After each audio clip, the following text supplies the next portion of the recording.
In this video, we're going to talk about spot colors, Pantone, and Adobe Color. Watch this video after you have watched a basic presentation on color theory. Let's talk about spot colors first. When using a spot color, the ink is pre-mixed to match a specific color that's needed. The most common way of specifying an exact color is by using the Pantone Matching system. And Pantone is a company that makes inks. So a spot color is not comprised of red, green, and blue, or cyan, magenta, yellow, and black. It is one single ink.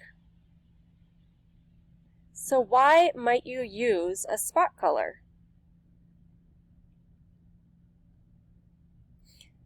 You might use a spot color for three typical reasons, but the first and most frequently used reason is to reproduce the same color exactly the same way every time it's printed. For example, with a corporate brand color. I always think of John Deere green.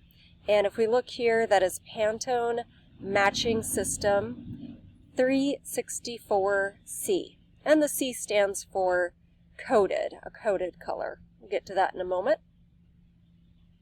So if this color were created through the standard application of 4 separate colors, cyan, magenta, yellow, and black, chances are it would exhibit a very slight color variance when it is printed from printer to printer.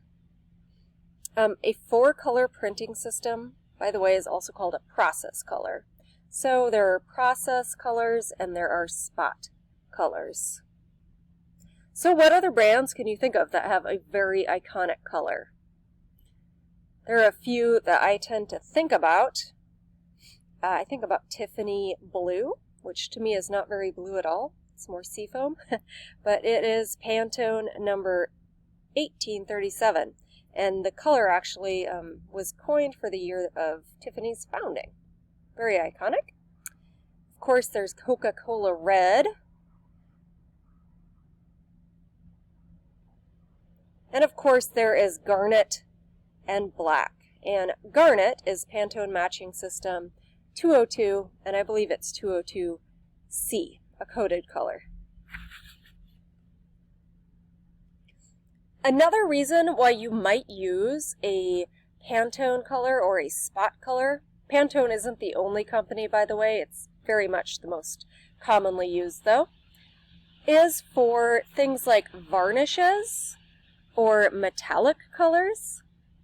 There are also different finishes that will give paper a little bit of a texture.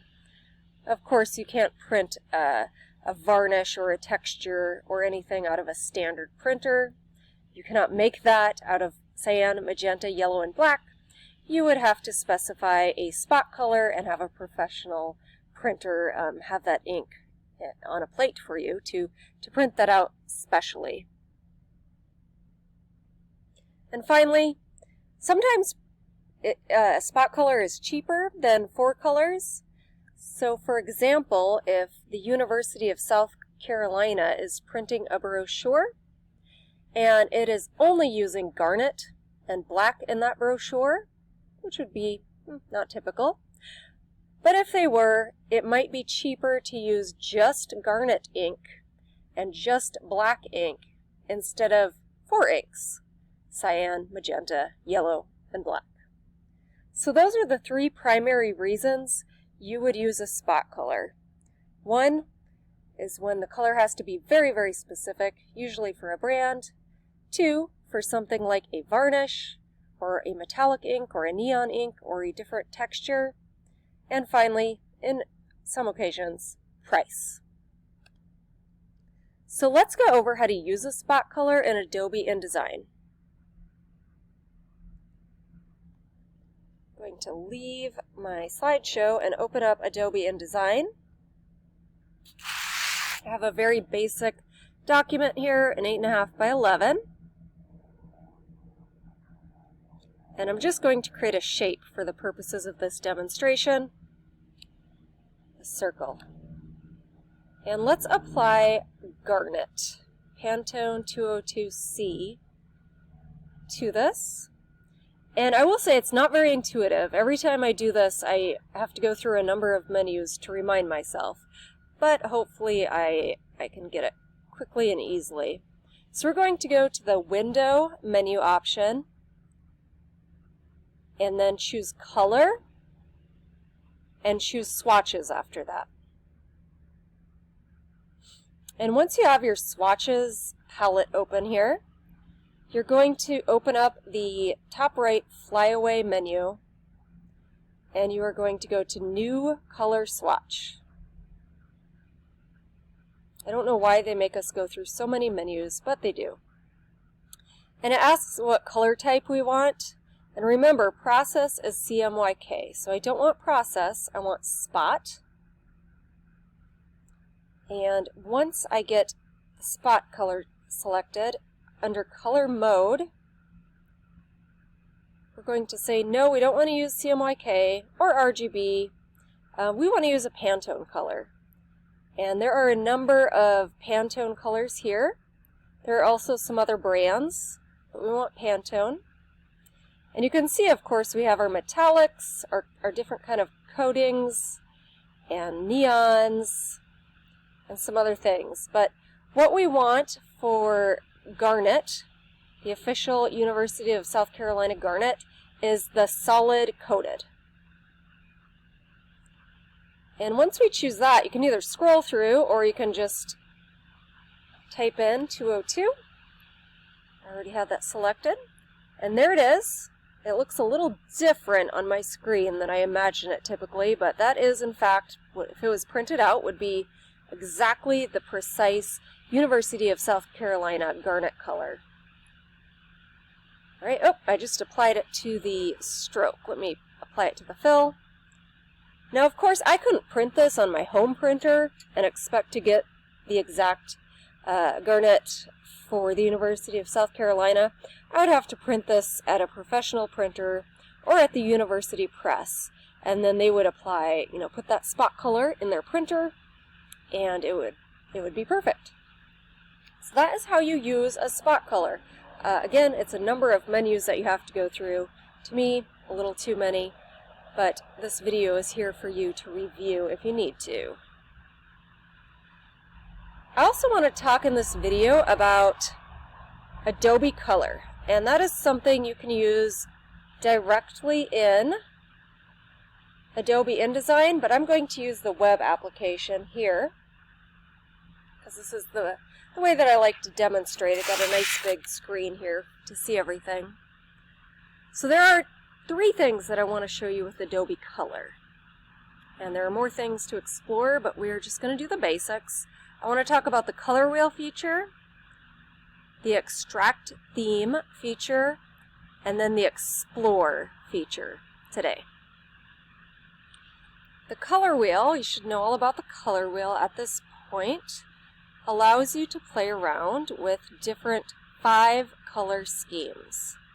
And 5 color schemes are very commonly used in branding or just creating a nice palette for something like a poster or logo or anything like that. And you can do fewer, but that's the default in Adobe Color. So let's say we are designing a color scheme around University of South Carolina garnet, 202C. And it could be anything, but let's pretend that we're doing it for this purpose. We're going to choose a base color. So I clicked on this middle color here, and I can choose the garnet color to design around that color. And it's not letting me do a spot color. I have to choose the hex code. So I have to cheat here and go back to my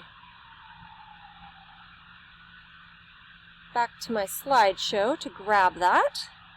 And so it is 73,000A. So I'm just going to type that in here, 73,000A as a hex code. And there it is. It's the University of South Carolina's garnet color. And of course we can do it the hard way, which would be to kind of play around and see what looks good. But the reason for using this tool typically is because we're not that great with color. I'm not that great with color.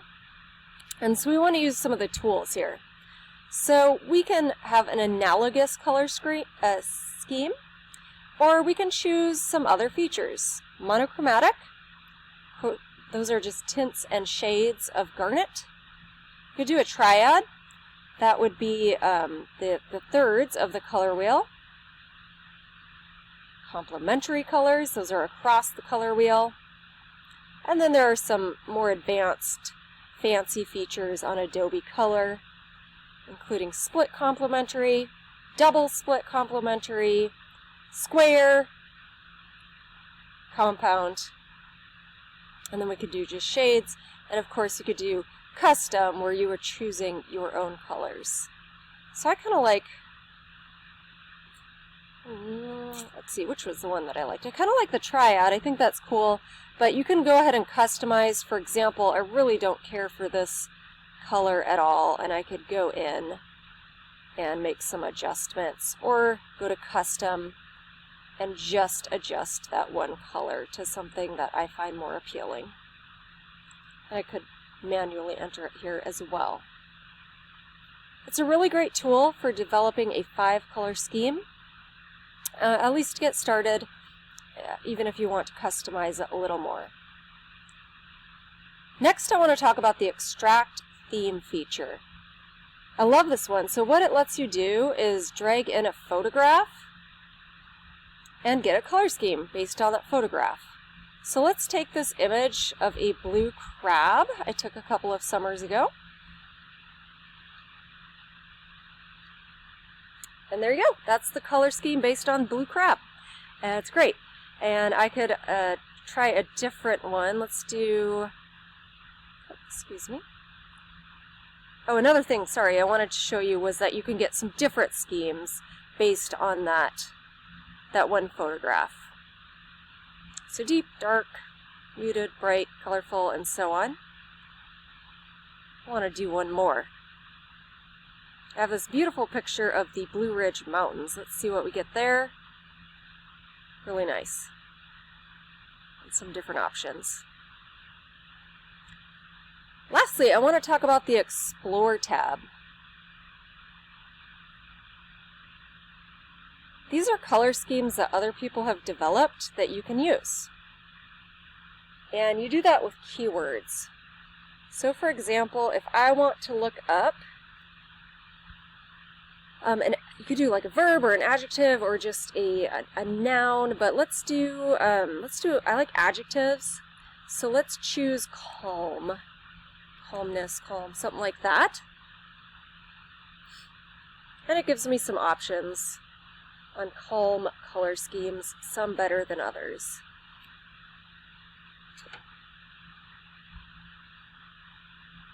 And those are the main features on Adobe Color that I want to demonstrate for you today. I definitely encourage you to use this tool anytime you are creating a design. Colors are hard, and I always use this even though I've been in visual communications for 20 years or so. It's a great tool to use, so take advantage of it.